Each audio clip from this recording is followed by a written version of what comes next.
Hi, this is Thunder E from Booredatwork.com, and welcome to our full Microsoft Surface RT review.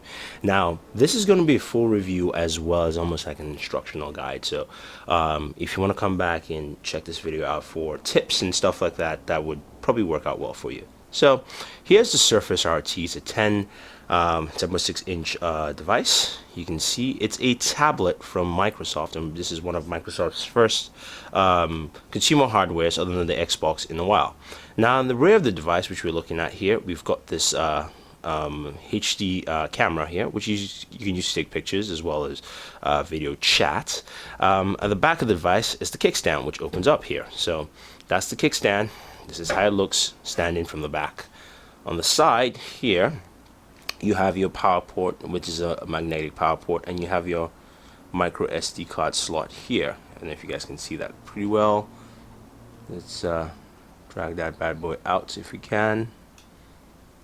It's kind of tucked in there, but I'm not going to take it out anyway. That's our micro SD card slot there. Close it down. You've got a full USB port. You've got a mini HDMI. You got one speaker here on the right side. Now this is our keyboard. This is the type keyboard, not to touch, so it's a little thicker, but you can see it's not that thick. We move over to the left side. We do have our volume rocker, 3.5mm jack, and another speaker here. So opening this up and showing you here, I'm going to just disconnect this. Here is our type keyboard. You can see it's a very thin keyboard, and the beauty about this, I think this is what makes the Surface complete, is the keyboard itself. It's a very thin keyboard. You've got a full keyboard, you've got Windows 8 shortcuts and all that kind of fun stuff, as well as you have a full trackpad, which is very important. You have all those Bluetooth keyboards you can use with your iPad that just not so complete, but see how thin this is. Even though this is the thicker keyboard, it's actually very, very thin. Now, it connects, of course, with this magnetic lock, which is all the rave that Microsoft talks about. You can see how easy it is to connect. And it connects to the bottom here with the ports here at the bottom. Hope you guys can see that clearly. And then this is your Surface here. You can see you've got a capacitive touch button for your Windows button here. You can see when you open up your Surface, it shows your date and time, all that fun stuff, and we can slide and open that up. Now, let's dock this back so we can use this in its full glory. Boom, drop that, pick this up, and here's our Surface. So let's move this up so we can see that. So the Surface is a 10.6-inch device. It's got a 720p display. Some people will wonder, why don't I get a full 1080p display, or a better resolution like what you have with the iPad. And I say this works out very well. It's very vibrant, very clear. Now, there are a couple of ways you can to navigate around the Surface. Now, I opened it up. I'm in the desktop mode. I can easily switch over to the Windows 8 UI side or the Metro side, because I really don't know how Microsoft is naming that thing, but I hit the home button there, and you can see I'm in this new UI, which is very live tile-esque. Now, this is your main starting page on Windows 8. You can see you can customize this. You have all these tiles that are all populated, and you can see they're getting information left and right. So you can see I have Bing Rewards. I have my People Hub, which People Hub is similar to Windows Phone. It takes all your people from your address book, from Facebook, from different areas, and brings it together, so you can have this whole jam-packed, collection of people and information. You've got maps, you've got the store, you've got camera. I've even downloaded a few apps. I have Hulu Plus here. I'm just going to actually head out of that quickly. I've got Hulu Plus. I've got Skype. I've got the Windows 8 app, which we showed earlier, and I've got Smart Class, and I've got Cocktail Flow. So this is your main landing page. You can see it's very smooth, very responsive, and maybe even too responsive there with my fingers. And I can easily jump in and out. Now, you also have the desktop side, which we showed earlier. And here, in the RT version, the only apps that can run in the desktop mode are the Office apps, which you can see below. So, your Word, Excel, as well as PowerPoint documents and OneNote work on this section. Now, what you can do here is, of course, you can create folders, and you can navigate the traditional Windows way. So, for instance, if I click on the folder app here, you can see I can expand. I can move this around. I can scroll down here. Now, this is one thing that I think that they need to necessarily fix is the size of your file folders here. They can be a little bit annoying to move up and down through, but I can go to my computer and you can see my SD card there. So this is just an advice for everyone. If you get a Surface, 32 or 64 gigabytes, I suggest get a 32 gigabyte Surface. Get an SD card, get a 32 gigabyte SD card, which you probably have from your smartphone or other devices, a micro SD card, and use that. Use that to store all your stuff. So I have my SD card here, and I can double tap in there and you can see I have some movies in here which I've stored. That's the easiest way to transfer all the things you want to, like, you know, heavy files and stuff like that. Otherwise you can use SkyDrive. Now in this section here you can also use this keyboard here, or better still is it's so much easier to actually just navigate this way. So I can see right now my fingers are on the keyboard. I know you can barely see that, but I can right click and I can expand this properly here, and I have that full PC or computer type feel to it. You do have an on-screen keyboard which doesn't come up on prompt. So for instance, if I go here to search and I go there to search, the keyboard doesn't come up. I have to actually prop it up. That's something I hope Microsoft fixes and changes. Now with your Surface on your tablet screen, there are a couple of functions and swipes that you need to know. So for instance, if you wanted to access your menu, you swipe from the right out, and what you have here is your search, your share, your start. So you can actually jump to start. Of course, you have devices connected and settings. If you go into settings here, that shows you your control panel. You can get into that personalization, PC info. You've got your wireless, your sound, your screen, your notifications, power, as well as your keyboard settings. And you can change PC settings, which gets you into your full setting modes, where you can see you can personalize a lot of things. You can add users. Very easy to add users. You just go in there and add another user, and that's pretty much it. Your notifications, all that fun stuff. So it's very easy. Now if you wanted to close out of this completely, this is for every single application on Windows 8 as well as Windows 8 RT. You swipe from the top down and drag it all the way to the bottom, and that closes it, and that's actually closed. Now if you're trying to look at main menus within applications, so say for instance let's go into video, Xbox video. So Xbox video here is it's a new way of watching videos. You can actually buy stuff from the Xbox store. You can also watch your own content. Now if I wanted to see something here, I can actually just swipe up from the bottom and I can open file. It shows you some of my play functions. Actually, I can play to Xbox. For any application, you can swipe from the bottom or from the top. And of course, you can swipe from the side if you want your main menu.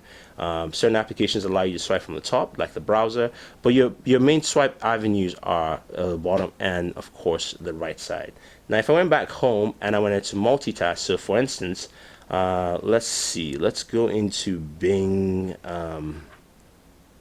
Let's get into some news here. So covering some of the news past couple of days, I'm seeing that and I was like, oh, okay, I want to go back to the old application I opened. I swipe from the right and you can see my Xbox video. I can either bring that in and swipe out, or I can bring that in. I can bring back my desktop. I can bring back Hulu Plus, which is open. Or if I want to see what's all open here, I can just drag this here and click it, and you can see all the applications I have open. I have 3 applications. I still have Hulu here, so I can do that again.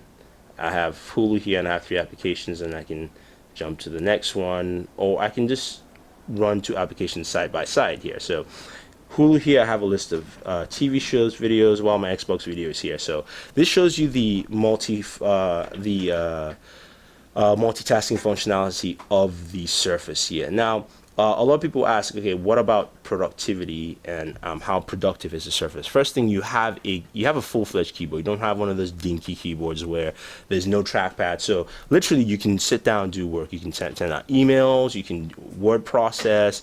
The downside here is that because this is RT now, you cannot run legacy apps. So basically, the whole meaning of RT is simply this: that you are running an ARM processor chip instead of an Intel x86. And what that means is that your older applications, aka any applications that you could easily install on Windows 7 or Windows XP will not be able to be installed on this. You can download them, but you cannot install and run them because it just will not run. That's simply that. But so that's where your limitations and productivity is. But if you're someone who you're on the go, what you really need is to word process, check your emails, also do a lot of work with Excel, PowerPoint, then you can easily do this with the Surface without any stress or any any slowdowns, if you will, any complications, because you have a tablet. And that's something that's very, very nice with the Surface here. So if we head back and let's check out some of the applications here, and that's the cool thing about the whole Windows UI or Metro UI or whatever Microsoft is calling it, because it's still very confusing to me anyway, is that if you go into the application, say for instance like the news application here, I'll expand this, you can see everything is just very rich. The content is very rich, it's very bright, vibrant. I can scroll through, I can see all the news content I want to. This is just Bing Daily, and I can jump into this and see, okay, this is a basketball game yesterday, and we can check the news, and you can see it takes full advantage of the screen. Nothing is cut out. You can enjoy the whole screen here. Same thing with the browser, for instance. So if we go into Internet Explorer, which is currently the only browser possible is Explorer 10, you can see how it covers the whole screen. And you have your options here, of course. If you pull down from the top, you have your tabs here on the top, and you pull from the side, you can go into your settings, where you can change your internet options and your internet settings in there. So this is something that I think a lot of people will enjoy overall.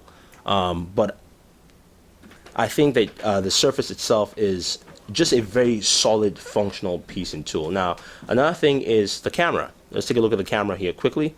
We'll allow the webcam, sure, and you see the front-facing camera. You can see how vibrant and sharp that is. You can see me here clearly on screen. You have options here. Of course, you can change the camera, so you can go to the camera in the rear.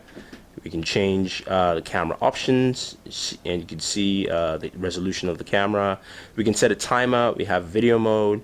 And then if we scroll out here again, we go to the settings and see what kind of, that's pretty much all the settings you have with the camera. But this is the kind of camera it is. Now, even though this with the stand, it's technically slanted, because of that, the camera is positioned at a 22-degree angle, which means that when you have it on the stand, it will shoot directly straight at you and not, tilted down. As you can see, it's actually shooting directly at me. So, which is something that's very nice. So we can easily get out of there. See in pop through applications we have here. So this is just showing you how functional the Surface is. Like the thing about it right now is that the applications are honestly, yes, few and far between.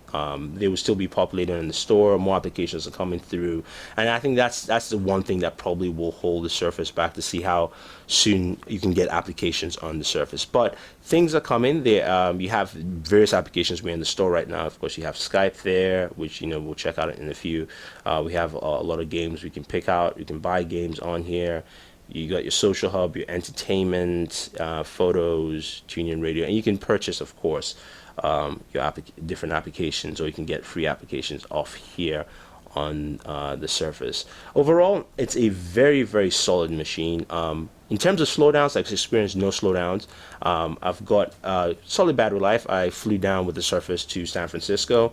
My battery life, I lasted like at least 10 hours. I watched 2 movies on the flight, and I still was able to use it while I was there. So that's something to take note. I think a lot of people enjoy. Just a quick one, we take a look at Xbox Video. So we can see this is Xbox Music. We just looked at video earlier, just to show you other aspects of the Surface here. So there's a newer version of this app we can download, where you can see you can go through, you can purchase songs, you can actually play your own content, you can open that, or you can go into the Xbox store and purchase new stuff. So that is something to take note. So I'm going to download the application to update that while we'll continue with this review altogether, just to show you how the Surface handles updates. You can see when you go into the application itself, you can actually still update there. Now, I have a bunch of apps that need updates. You can see all of them. I can either select one or select all. As you can see, all is selected. And again, I'm just going to hit install, and it should be doing that. And I'll go back to the home screen here. So with use of the Surface, it's very it's a very functional piece of machinery, and I think this is pretty much where you're going to see the future of laptops head to, or tablets head to. Now, some people say yes, well, the Surface is a nice piece of hardware, and it is. It's a very solid piece of hardware, but the RT, yes, has limitations on the desktop side. But if you think about it this way, of where you have a tablet that's very light and it's got this very thin keyboard here that allows you to function, work with ease, and you have your full fledged Windows. I think that will work well. I think Microsoft also wants to push a lot of developers into making Metro style applications, so that this is where you land and where you have all your content. You can see even an app like Cocktail Flow, which is a very popular app on Windows Phone, which allows you to make your own drinks and things like that. You can see how rich it takes advantage of Windows 8 here, on Windows 8 RT, as well as on the Surface, where you can navigate. I can pick a drink by color. I can go to the affair, and it shows me what I need to do. And this is just the beauty of this. So think about applications running in this form or fashion. I think a lot of people enjoy that. Now, as I said, in terms of productivity, the RT is limited, and if you're looking for word processing as your productivity, that's something you do a lot. If you handle just Excel, Word, this is fantastic for you. Then you can use the Surface to enjoy other things, enjoy your content, enjoy videos. Again, it comes with Bluetooth, it comes with Wi-Fi. You have the ability to drag and drop your music, your content with ease. You can pretty much just pop out the micro SD card, transfer it from, say, your home computer, all the songs and videos you want, and just pop it back in there, and you're good to go. And I think that's something you enjoy. You also have SkyDrive, where you can connect, and store your content on the cloud, and it's fully integrated into the Surface overall. I haven't actually set it up here, but you can see the whole process, and I think that's something you enjoy overall. Skype itself, which we just take a quick look here, of course, is revamped. The new version of Skype is revamped here. It's more intuitive to the touchscreen interface, as well as use on a tablet or on the go. So you can see the interface has been changed. It's much easier to pan through people, favorites, recents, make calls, and go into conversations left and right. So that is the, I'm going to close that out. That is the Microsoft Surface RT. Now, the prices. Of course, it starts from $499, and the most expensive, of course, is $699, 64 gigabytes with the keyboard. And I think a lot of people will like this. Some people might wait for the Pro version, which allows you more functionality. But again, if you're someone who travels a lot and you need to word process, I think this will work well for you. You can enjoy a lot of content. Even though there are not a lot of applications available now, you do have a web browser, full web browser, without any issues other than Flash, which everyone is stopping anyway, that you can actually enjoy and jump into your content. And I think you really like it. But that's my full review of the Surface RT. I like it. I think this is a very good start from Microsoft. I understand that it's not for everyone, but I think if you give it a chance and you take a look at what it is specifically, let's put it this way: if you're on an iPad, you might as well just pick up a Surface. If you're thinking of buying an iPad, this is more productive for you. If you're thinking of using your iPad to replace your Surface, this is your laptop. This is actually closer to your laptop than an iPad, and I think you really enjoy just the fact that you have this new interface that allows you to be productive. You've got this keyboard. Again, I can't stress how important this keyboard is. It doesn't use any batteries. It runs off your Surface with the connector. So this is a very thin keyboard that's very functional and works pretty well. And I think you will definitely enjoy this. So if you guys have any questions or any comments, let us know. Oh, one more thing before I forget. I forgot to mention how to change users. It's very easy. You can see, you go to the name on the top right hand corner, you tap on that, and you can just sign out of your account and switch to another account, and that's pretty much it. So you see I have another account there. I can go in, sign in, and I'm done. So that's the Surface overall. If you guys have any questions or any comments, let us know. Don't forget to subscribe to all our pages on Twitter, Facebook, and YouTube. It's all Booredatwork with 2 O's. So this is Thunder E saying thank you, and always enjoy entertainment.